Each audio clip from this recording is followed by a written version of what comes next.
Assalamualaikum warahmatullahi wabarakatuh. Video kali ini kita akan coba bahas tentang beberapa latihan soal pada listrik statis. Nah, ini adalah bagian yang pertama.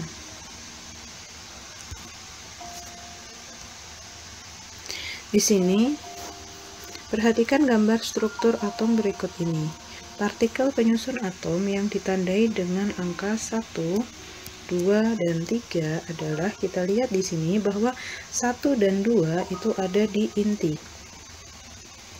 Sedangkan 3 berada di kulit. Kita tahu bahwa yang selalu berada di inti adalah proton dan neutron. Proton bermuatan positif dan neutron bermuatan netral atau tidak bermuatan. Terus kalau elektron itu bermuatan negatif. Nah, di sini berarti kita tahu bahwa jawabannya adalah di sini tidak bermuatan, berarti nomor 1 neutron, nomor 2 adalah proton, dan nomor 3 adalah elektron. Soal nomor 2, perhatikan pernyataan berikut. Sebuah benda dapat bermuatan listrik karena digosok dengan benda lain. Kalau dia digosok, berarti ada energi kalor sehingga elektronnya itu bisa berpindah-pindah. Proton dapat berpindah dari satu tempat ke benda lainnya karena gosokan. Nah, di sini dia proton. Proton itu ada di inti sama dengan neutron. Nah, kalau dia berada di inti, berarti dia itu tidak bisa berpindah. Berarti pernyataan yang kedua salah. Kalau pernyataan yang satu tadi benar ya. Benda bermuatan negatif memiliki jumlah elektron lebih banyak daripada proton. Kita tahu bahwa elektron itu kan bermuatan negatif, sedangkan proton itu bermuatan positif. Jadi kalau negatifnya itu banyak, otomatis benda tersebut akan bermuatan negatif. Berarti pernyataan yang ketiga adalah benar. Jadi pernyataan yang benar adalah nomor 1 dan 3. Selanjutnya kita ke soal nomor 3. Benda A menolak benda B tetapi ditarik oleh C. Nah, jika ada soal seperti ini, maka kita bacanya lebih baik dari belakang. Tapi kita gambar dulu ya. Ternyata di sini ada benda A, benda B, benda C, dan benda D. Nah, dari belakang di sini maksud saya pernyataan yang benar, benda C adalah penggaris.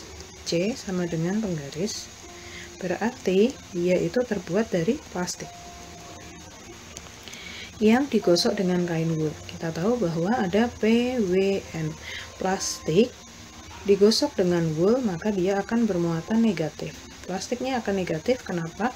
Karena adanya aliran elektron dari wool menuju ke plastik. Berarti kita tahu bahwa di sini C akan bermuatan negatif. Selanjutnya, benda C dan D didekatkan akan saling tarik-menarik. Nah, negatif otomatis akan saling tarik-menarik dengan positif, karena berbeda muatan. Benda A menolak B tetapi ditarik C. Nah, benda A ini ditarik oleh C. Jika C-nya negatif, maka A-nya positif. Tetapi A dan B ini saling menolak, berarti B-nya juga positif. Nah, di sini kita lihat sekarang pernyataan yang sesuai. A dan C bermuatan negatif, salah ya. A dan D bermuatan positif, A dan D bermuatan positif, iya. Benda B dan D positif, B dan D, B negatif, D-nya positif, ini salah. C dan D bermuatan negatif, ini juga salah. Jadi jawabannya adalah yang B. Selanjutnya, untuk soal nomor 4, benda X adalah kaca. X itu sama dengan kaca. Digosok dengan kain sutra. Berarti di sini kita bisa tahu ada kasupo.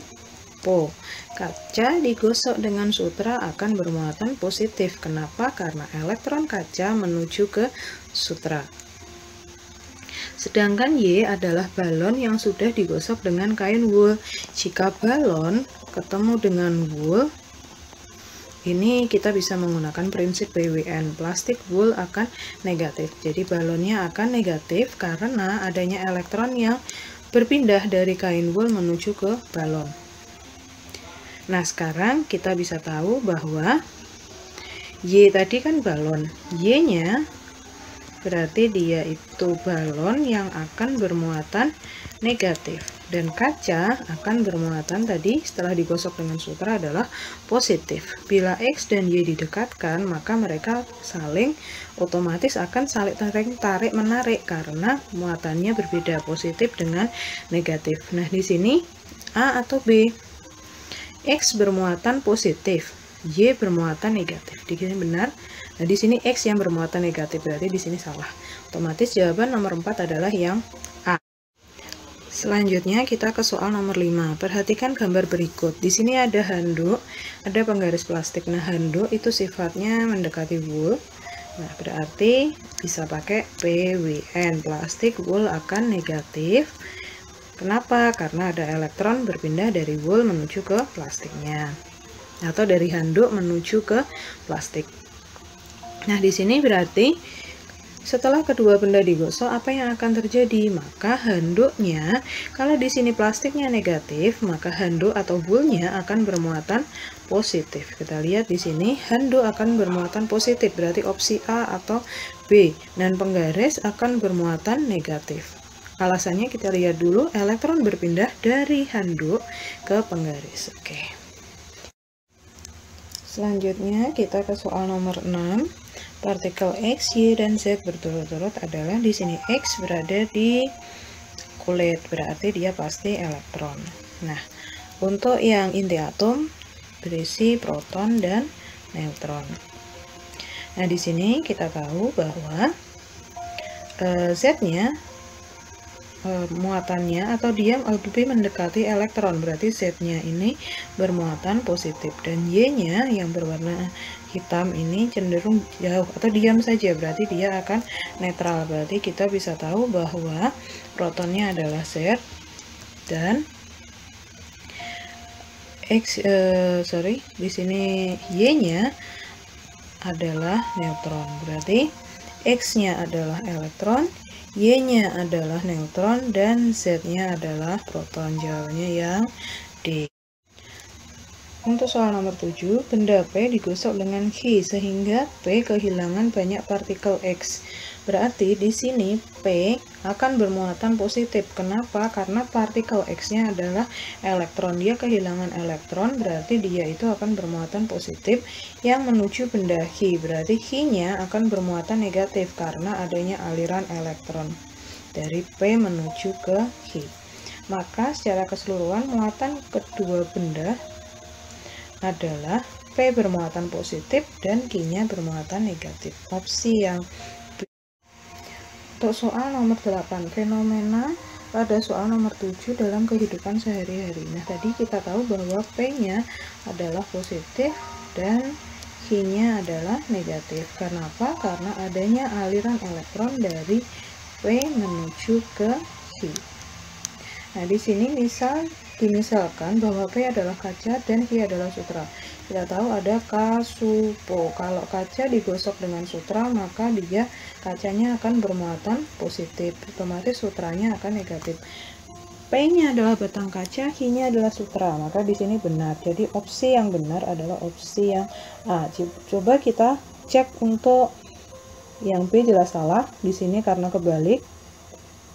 Dan yang C, misal kita pakai penggaris dengan rambut atau penggaris dengan wool, berarti kita bisa pakai PWN. Plastik wool negatif, plastiknya negatif, maka woolnya akan positif, berarti terjadi perpindahan elektron dari wool menuju ke plastik. Nah, di sini P-nya penggaris, P-nya di sini penggaris jelas nggak sama, positif dengan negatif, berarti C salah. P-nya adalah penggaris plastik, dan Q-nya adalah wool. Di sini wool-nya positif, di sini Q-nya negatif. Jadi jawabannya tetap yang A. Sekarang soal nomor 9. Pernyataan yang tepat tentang fenomena di atas. Di sini ada 2 kali percobaan. Yang pertama adalah balon hijau digosok dengan kain wool. Nah, di sini berarti menggunakan prinsip PWN ya, plastik wool negatif. Berarti plastiknya akan negatif, woolnya akan positif. Berarti di sini balonnya akan negatif. Terus balon merah juga digosok dengan kain wool. Berarti di sini tadi hijau negatif, merah juga akan negatif. Apa yang terjadi bila merah dan hijau didekatkan?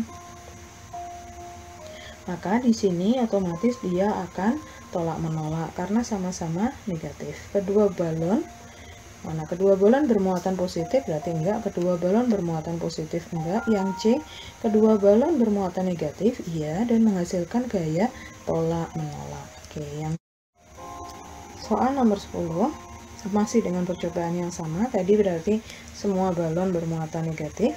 Bila potongan kertas kecil didekatkan pada salah satu balon, apa yang akan terjadi? Pastinya dia akan menempel karena kertasnya itu kan tidak bermuatan. Jadi ini kertas tidak menempel, salah. Menjauhi bola enggak, menjauhi balon enggak. Di sini akan menempel karena kertas itu adalah netral. Jadi benda netral akan menempel pada benda yang bermuatan. Oke, terima kasih. Itu adalah pembahasan untuk part 1. Sampai ketemu di part 2.